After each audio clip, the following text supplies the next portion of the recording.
Alrighty. Evermore Lane. Oh. Oh dear.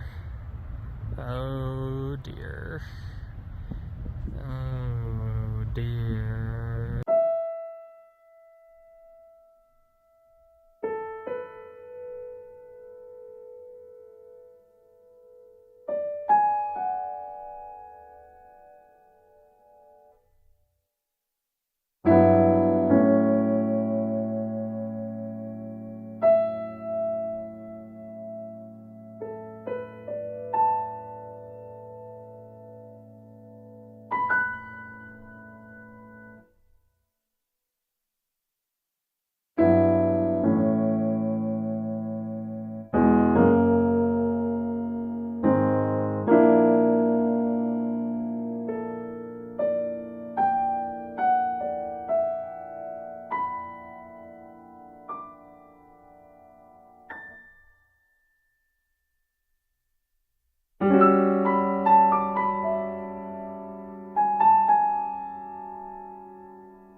All right, so I'm back in the grid parking lot. That was an adventure.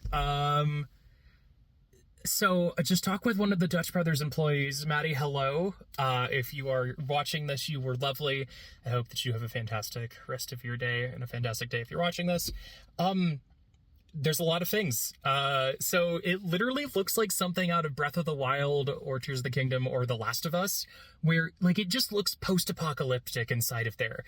I can't get over just like the fact that it's basically unchanged from like when it was last used, I want to say probably a year and a half ago, and just completely overgrown now. It just looks post-apocalyptic. There is nothing in there that really has been removed in regards to buildings. They're all standing there. They're just kind of relics or hulks, you know, just like derelict in the middle of this otherwise pretty pristine office park complex. I mean, it looks like crap, frankly, and I adore it. As somebody who loves going to see abandoned stuff, it looks like a theme park ghost town. I think that's something that also is interesting in that our conversation that I had with Maddie was that she didn't know basically anything, or the first thing that she knew about Evermore was the Taylor Swift lawsuit, which checks out, and then was going down the list of like, okay, you know, Brett Schneider sold it, and then there was a couple, an author and his wife that purchased it, and then they did the, you know,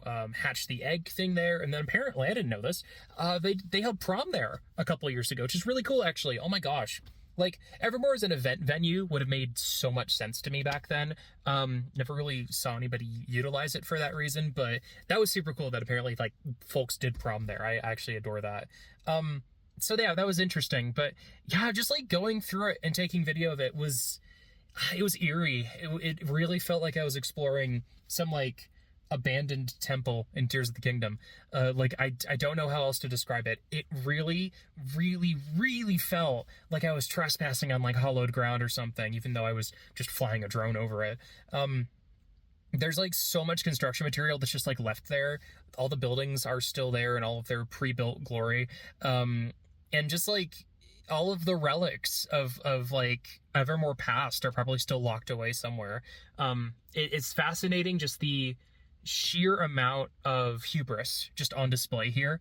I never thought I would experience it in person, and even then in person is kind of in air quotes just because like I was using a drone, but just the sheer amount of hubris is just incalculable to me. I cannot fathom having the money that Brett Schneider did and like choosing, I'm gonna make a theme park, and then making it like this weirdly restricted and small experience. Like actually getting up close to Evermore, it's tiny. It is tinier than Castle Park, which is the theme park that I grew up going to in Riverside. And I always thought Castle Park was small as heck. And so like it's fascinating that like this at all was considered to be sort of like a rival to Disneyland or like a draw. I'm grateful that like Utahns have other theme park opportunities to go to. I was just told about one in Farmington that, you know, like I'd love to take my current partner out to at some point just because it sounds really fun. But yeah, like this just was a weird experience. I'm very grateful that I had the idea like literally last night to go out here and film it. I'm so grateful that I came out here to film it. So yeah, I hope that you guys enjoyed watching this. This is definitely different for me. I never do anything like this. I think the closest was doing PCT vlogs a couple years ago, and those are all, you know, scrubbed from the internet mostly. So yeah, on to the purpose of my trip on the other side of the state from here. But yeah, have a good rest of your day. Thanks for watching.